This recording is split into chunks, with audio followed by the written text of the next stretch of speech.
Hello, it's me, Recky, and welcome back to another Freaky Dicky Friday. Well, it's me, at least for me, it's Friday. You guys probably watched this on Saturday, so it's fr- Freaky Dicky Saturday for you. But for me, it's Friday, and of course for my supporters, they get one day ahead. That's called early access. If you do enjoy watching me react to Freaky Dicky things, for this time it's MrBallen and his latest video. I enjoy them a lot. If you do enjoy this, I want you to smack a like and, of course, hit that subscribe. I would greatly appreciate that. And a big thank you to the channel members and the Patreon. Thank you so much for the insane support. And a big shout out to the Supreme Tier donators, donators over by Patreon and, of course, channel membership. And, of course, we have personal shout outs to the ultimate supporters Deja, Walt, Roni, Dwayne, Tammy, Kevin, Dana, and Troy. Thank you so much. Thank you, thank you, thank you. The video we're going to watch is, of course, MrBallen. If you want to check out MrBallen, the link for the channel, and of course for this video we're going to watch, is available in the description. Go there and give them the love and support that they so much deserve. The video we're going to watch is Fury. Am I saying that correctly? Fury Crash Dark Secret revealed in a Taco Bell. I'm getting really confused of the title. And that's the reason why I clicked it. It's very bright, Recky. You look like you've been dead for 10 years. All right, let's do this. Boom. Boom. Boom. In the fall of 2004, an undercover police officer in Texas was standing in line inside of a fast food restaurant when he turned around to scan the room. Now, he acted like he was just kind of nonchalantly looking around, kind of people watching, the way people do when they're waiting in lines, but he really wasn't doing that. In reality, what he was doing was taking a quick glimpse of two people eating by the window inside of this restaurant that he had been following all day that day. But when he took this quick glimpse of these two people, he noticed something totally bizarre that he had not caught earlier in the day. And as soon as he saw it, the hairs in the back of his neck stood up, and almost unconsciously he reached down and put his hand on his concealed gun underneath his shirt, and then he tapped his partner, who was also undercover, right next to him, and then the two of them walked straight over to the two people. But before we get into that story, That's how you open a story. if you're a fan of the strange, dark, and mysterious delivered in story format, then you've come to the right place, because that's all we do, and we upload once a week. So, if that's of interest to you, on the next very hot day, take the like button out to a public park, and as soon as they need to use the bathroom, point them in the direction of a porta-john, and then when they go inside, immediately wrap it up in saran wrap, and then push it over. Also, please subscribe to our channel and turn on all notifications so you don't miss any of our weekly uploads. Okay, let's get into today's story. Yes.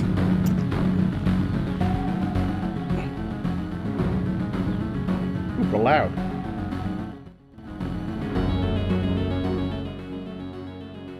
A carefully laid On the plan. evening of June 17th, 2004, a 21-year-old woman named Molly Daniels pulled into the driveway of her little home that she shared with her husband and two kids in suburban Texas. It had been a long day for Molly at the home remodeling business where she worked as a receptionist, and so now that she was home, the last thing she wanted to do was go inside and make dinner for her family. And so, after turning off her car, Molly just sat there in the driveway for a couple of minutes, just zoned out looking out the window, but eventually she kind of snapped out of it, she gathered up her things, she got out of the car, and she made her way up to the front door. And as soon as she stepped into her home, that bad mood she was feeling from work was wiped away and replaced with happiness. Because the first thing she heard the second she was in her home was the sound of her 4-year-old son, Caleb, hysterically laughing. And so Molly walked into the back room and she found her son, along with her husband, Clay, rolling around on the ground, tickling each other. And next to them was their 1-year-old daughter sitting on the rug, laughing as well and clapping and watching along. And so as soon as Molly walked into the room, Clay, who was underneath Caleb, stopped for a second and grinned up at Molly. Molly smiled back, and then Clay and Caleb went back to wrestling, and the 1-year-old continued to laugh and play along. And so Molly suddenly felt so content with her life. It was so incredible to have a family of her own. And so, with a big smile on her face now, she headed off into the kitchen to make dinner. Life had been tough financially for the Daniels family recently. The city where they lived, called Leander, was located just north of Austin, Texas, and it was getting more and more expensive every single year. Wow. That's some amazing houses. I mean, this would be so expensive in Sweden. It's gonna be like, no, it's not even possible. Clay, who was 2 years older than Molly, he was 23, he was a mechanic, but he had been out of work for months, and so he had just been staying home with the kids. As for Molly, she had her job as a receptionist, but it paid very little, and so ultimately the family was just barely scraping by. But despite the financial hardship they were under, Molly was so thankful that she had a husband in Clay that was so good with their kids, especially Caleb, the 4-year-old son, because Caleb was actually Molly's son from a previous relationship, and she was worried that maybe Clay wouldn't necessarily treat him like his own, but Clay had totally stepped up to the plate and become Caleb's father, and Caleb definitely viewed Clay as his dad, and so that relationship was as close as if they were biologically related, and so Molly just felt so grateful for that. That evening, the family sat down and had dinner together. And then he's building up all these positive things, and boom, someone is dead. That's it. He's painting the walls with flowers and bees and honey and tomatoes, and we all know it's gonna be wiped out. There's gonna be poo. There's gonna be mud and skeletons and leprechauns. Yeah. And then afterwards, Molly and Clay got the kids off to bed, and then Molly and Clay stayed up and watched TV together. But after a while, Molly said she was tired and she was going to go to bed. Clay said he'd be staying up for a bit longer, and so the couple kissed, said goodnight, and Molly made her way upstairs. At around 10:45 p.m. that night, so about 15 minutes after Molly went upstairs, she was laying in bed drifting off to sleep when she heard the sound of their front door open and then shut, and then she heard the sound of their car being turned on and leaving the driveway. Now, this was not a big deal for Molly because earlier that night, Clay had mentioned kind of offhandedly that he wanted to go see his mom that night, that he might swing over there and say hello. He had a couple of paperback books that he wanted to give her, and so Molly knew there was a chance he could be doing that, and so she assumed that had to be what she was hearing, and so she forgot about it and fell asleep. The next morning, when Molly woke up at 6 a.m., she rolled over and she saw Clay was not in bed with her. Now, she wasn't immediately alarmed by this because it wasn't unusual for Clay to get up really early. And so Molly climbed out of bed, she made her way over to the window, and she looked down at the driveway, expecting to see their car back, meaning Clay would be downstairs somewhere. But she looked in the driveway, there was no car. And so suddenly feeling kind of panicked, Molly went downstairs and looked around the house. Clay wasn't there, and so she picked up the phone and she called Clay's mother. And when Clay's mother picked up, Molly said, "Hey, is Clay with you? He said he was stopping by last night. I heard him leave. Is he with you?"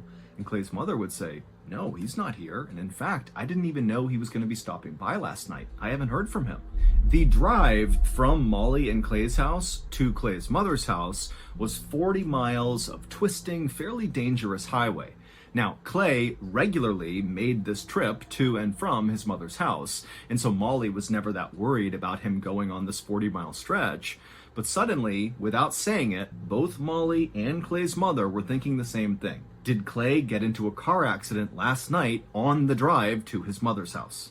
And so at some point, Clay's mom on the phone tells Molly to stay calm, stay at the house with your kids. I'm going to get in the car. I'm going to drive the route that Clay would have taken back to you, and we'll see if we can find him. And then as soon as the two women hung up, Clay's mother ran to her car. She jumped inside, she turned it on, she peeled out of the driveway and began speeding those 40 miles back towards Clay and Molly.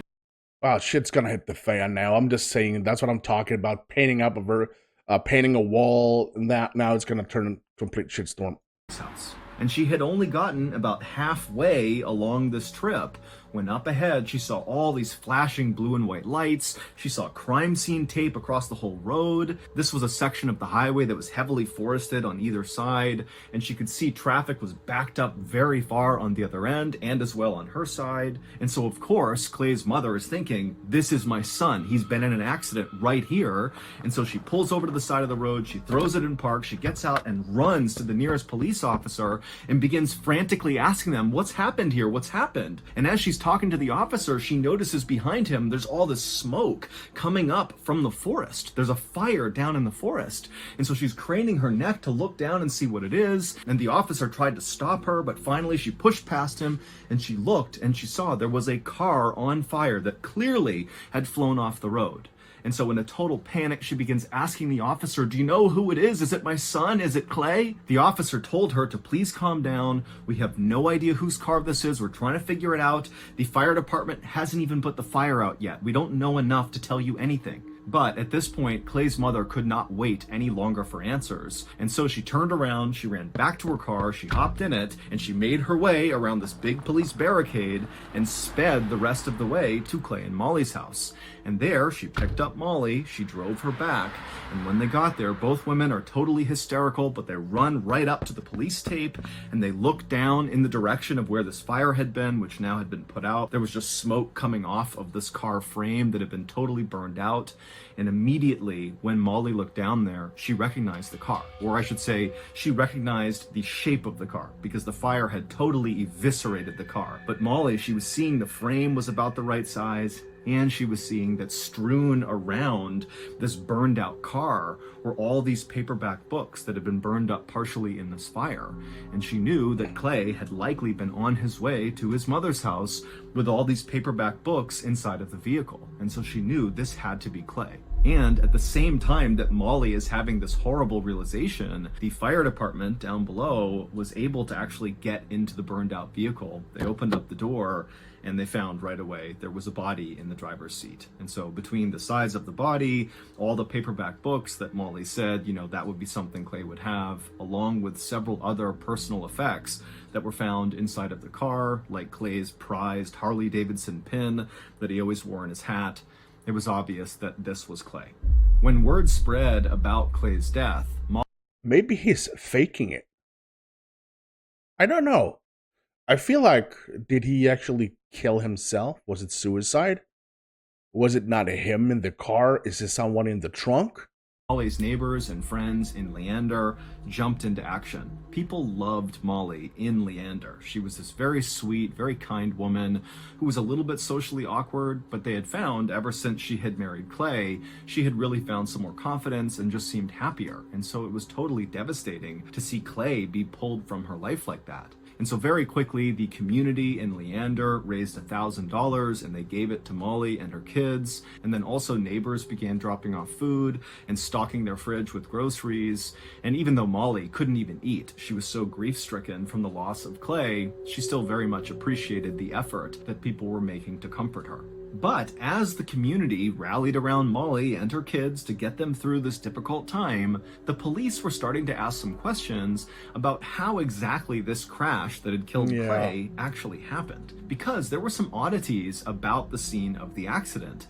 The biggest being, there were no skid marks on the road, which meant Clay had not hit the brakes before swerving off the road and crashing down in the trees below. And secondly, they didn't really understand how the fire that had started after this crash. Well, you see in Hollywood movies, the car goes down a cliff and it completely explodes in a fireball.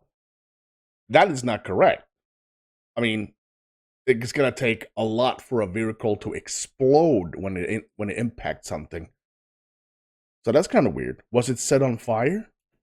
Had gotten so incredibly hot that it basically had completely melted away every part of the vehicle save for the frame, and also Clay's body had been totally destroyed. I mean, the authorities had seen fires after car accidents, but nothing like this. This looked very unique. And so investigators started to wonder if they were really dealing with a car accident, or if this was a murder. And on June 22nd, just 4 days after Clay was found, investigators would learn from the crime lab that their suspicions had been correct. What? We did a merch drop last year and the gear was awesome. We were so happy with it, but the shipping times were ridiculously long. We had big shipping issues. We actually had to shut down that merch drop early to deal with those issues. Well, we fixed those issues, and so shipping will no longer be an issue for us now or in the future. And so, as a token of our appreciation for you all in putting up with the shipping issues in the first drop, we've decided to do a massive sale. For context, this sale is going to lose us money, but it's the only way to do it because you all deserve it. You're awesome. Thank you. As of this video's release, shop MrBallen.com is officially back open for business, and everything, signature flannels, hoodies, hats, Bell's Canyon t-shirts, posters, all of it are 50% off until supplies run out. So again, go to shopMrBallen.com and get your official MrBallen merchandise. I'm gonna probably get a t-shirt. 50% I love t-shirts. off right now until supplies run out. Thank you.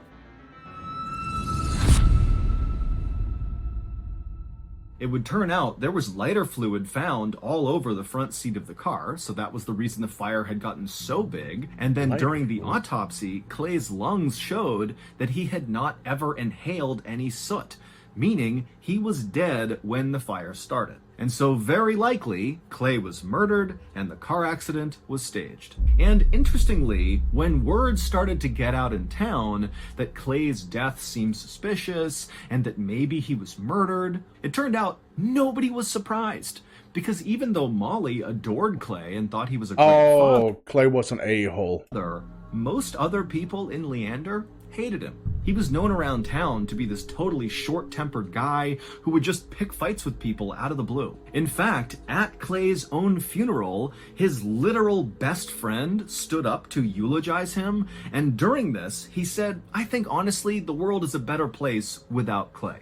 And so investigators began looking into Clay's background to see if they could find connections with people that might have a grudge or some reason to be mad at Clay who might want to do him harm. And very quickly, investigators found something. Just 10 days before Clay was found, he had pleaded guilty to sexually assaulting a 7-year-old girl. But the sentence he received was incredibly light. He was given 30 days in jail, which he had not served yet, and probation. Now, the father of the victim, the 7-year-old girl, was absolutely furious about Clay's light sentence. And in fact, just a couple of days before Clay died, the father threatened to kill Clay. Oh, okay, yeah. That's the complete shitstorm. Dude was an a-hole, molested a kid, got an easy way out. The head of the girl killed him. So investigators quickly tracked down this father, and then they brought him in for questioning, but very quickly this father made it clear to police that yes, he hated Clay.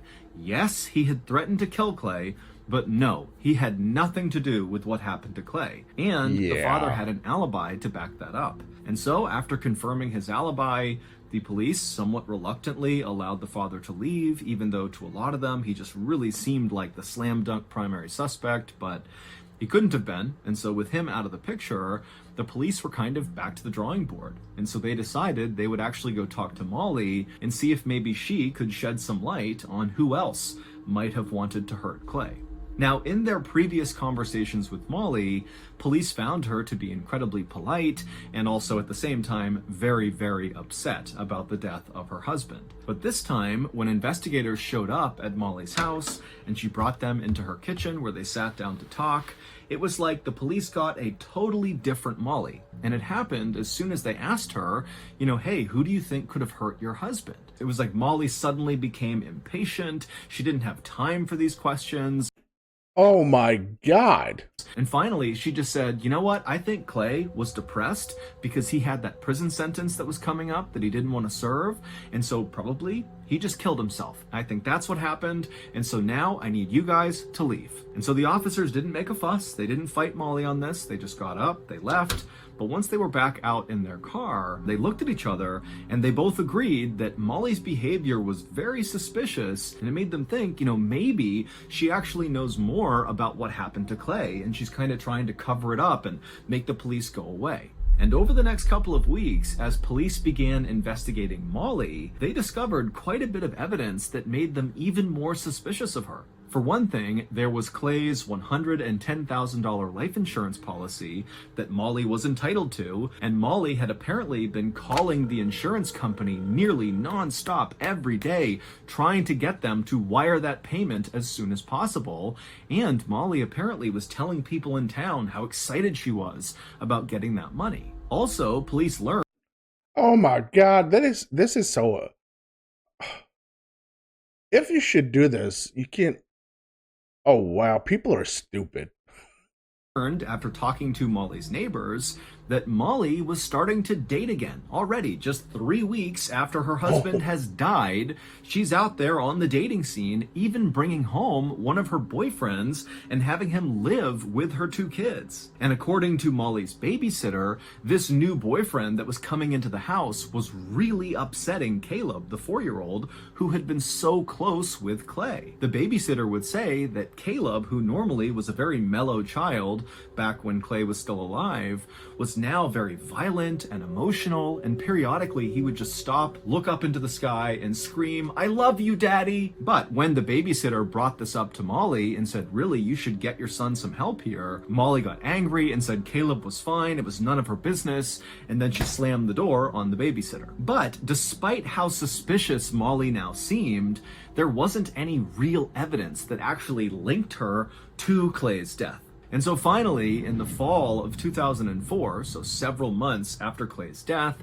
and still the police have not figured out who killed him or how he died and how he wound up in this inferno by the side of the road, they decided to kind of reinvigorate this investigation into Molly. They really wanted to find evidence that she was involved in Clay's death. And so they decided to put a surveillance team on Molly 24/7. And at first, the undercover police would report that Molly's behavior was incredibly routine. She basically did the same things every single day. She got up, she got the kids out the door, she went to work.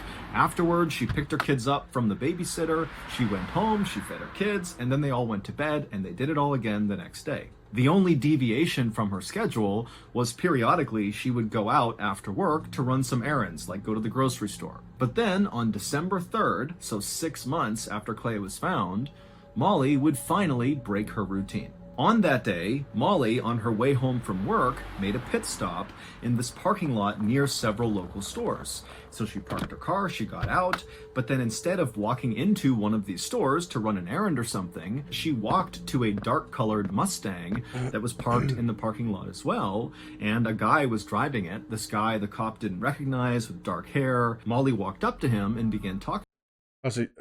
Okay, so that's going to be a payment to this guy because he killed Clay. To this guy through the window, and then at some point Molly began very suspiciously looking over her shoulder like she was trying to see if anyone was watching her, and then she walked around and climbed into the Mustang with this guy. She shut the door, and then the two of them drove off together. And so the undercover police officer followed after them, and eventually the Mustang containing Molly and this guy pulled into the parking lot of a Taco Bell, a fast food restaurant. And so they stopped, they got out, and the undercover officer watched as the two of them casually walked inside of the Taco Bell. They ordered some food, and they sat down by the window to eat. And so by this point, the undercover officer, he's not seen anything incriminating happening here, but what he's seeing is such a break from her routine that it just seemed really suspicious, and he wanted to go inside and have a look. And so he called for backup from another undercover officer who was part of the surveillance team. He came Oh my God. into the parking lot, and then the two of them, these two officers who are wearing plain civilian clothes, they both got out of their unmarked vehicles and they casually walked into the Taco Bell, and they got in line to order food. And as they were standing in line, one of the undercover officers casually turned around in line and very nonchalantly scanned the room, like he was looking at nothing in particular. But in reality, what he was doing was taking a quick glimpse at Molly and this guy she was with. And when the officer took this quick glimpse, he noticed something very strange about the guy that Molly was sitting with. Something that the officer hadn't seen before, but now that he was up close, he could see it. Oh my God, what, dude? And as soon as he saw this strange thing, The officer tapped on his partner's shoulder like, all right, we're doing something here. The officer reached down, put his hand on his concealed gun underneath his shirt, and then he walked across the restaurant, not even pretending to be undercover at this point. He's basically giving away that he's a cop. He strode right over to their table, and when he stopped in front of them, Molly and the guy she was with both looked up at him in surprise, and the officer just stared down at the guy. Not at Molly, just at the guy. The strange thing the officer had caught when he looked over at the guy was that he recognized him. This was someone he knew personally from being in law enforcement in the area. This guy was Clay Daniels, Molly's supposedly dead husband. He had just clearly dyed his blonde hair black. I freaking knew it. I said it in the beginning. He was faking his death. It would turn out Molly and Clay had staged his death in order to keep him from having to serve that prison sentence for the sexual assault charge, and so they could collect on the $110,000 life insurance policy. The body that was found inside of the burned out car was obviously not Clay's. It was the body of an 81-year-old woman who Clay had dug up from some isolated cemetery, thrown inside of his vehicle, and then pushed his vehicle off the road and lit on fire with lighter fluid. And so that was why there was no skid marks up on the road, because again, this was not a car accident, it was staged. And so after Clay and Molly staged Clay's death, it actually worked. People really believed that Clay had died. They were questioning how he died, but nobody really thought it wasn't Clay. And so their plan was working. But after 3 weeks of being apart, with Clay kind of hanging out by himself away from the town, Clay and Molly just couldn't stand to be apart any longer. And so Clay dyed his blonde hair black. That was the only thing he did to disguise his identity. And then he just moved back into the home with Molly and the kids. And so that was the new boyfriend that neighbors were seeing Molly with. She was not actually going out on new dates. She was just back with Clay. And Clay's stepson, Caleb, the 4-year-old, he immediately recognized that his father was back, even though he had black hair. But Molly and Clay had convinced the little boy that Clay was not really Clay. Instead, This was the new boyfriend, Jake. Oh my God, they messed up that kid so bad. This is very likely why Caleb had begun acting out. He was old enough to understand that something wasn't right, but not old enough to understand that his parents were lying to him. It's unclear why Molly and Clay, who lived together shamelessly, decided to have this weird rendezvous in the parking lot inside of Clay's Mustang and then go to Taco Bell and eat together. But regardless, it was this secret meetup that ultimately led to them getting caught. Molly and Clay were both charged with insurance fraud, and they both pled guilty. Molly was sentenced to 20 years in prison, and Clay was sentenced to 30 years in prison, plus 20 more years for probation violations. Oh my God, for fraud? Well, staging it, I mean, that's, oh my God. In Sweden, you get like 3 months, and during those 3 months, you can't have some juice. Molly has since been paroled, while Clay is still in jail. Holy crap. So, I'm that's sorry. Gonna do it. If you got something out of today's episode... Oh, dude, look at that. Smack the like, and I'm already subscribed. What? I love these stories. I really do love these stories. This one, I had a hunch, because like I told you about the painting up the walls and beautiful colors and then complete shitstorm. I knew what was going to happen. I had a feeling that they were going to fake the death for the insurance, but I wasn't sure, and it was mind-blowing. Let me know what you think in the comment section. If you did enjoy this, smack the like, and of course hit that subscribe. If you want to support me, become one of the awesome people, click join to become a member. Check out the awesome link pinned on top of the comments. Well, I'm Recky. You stay safe.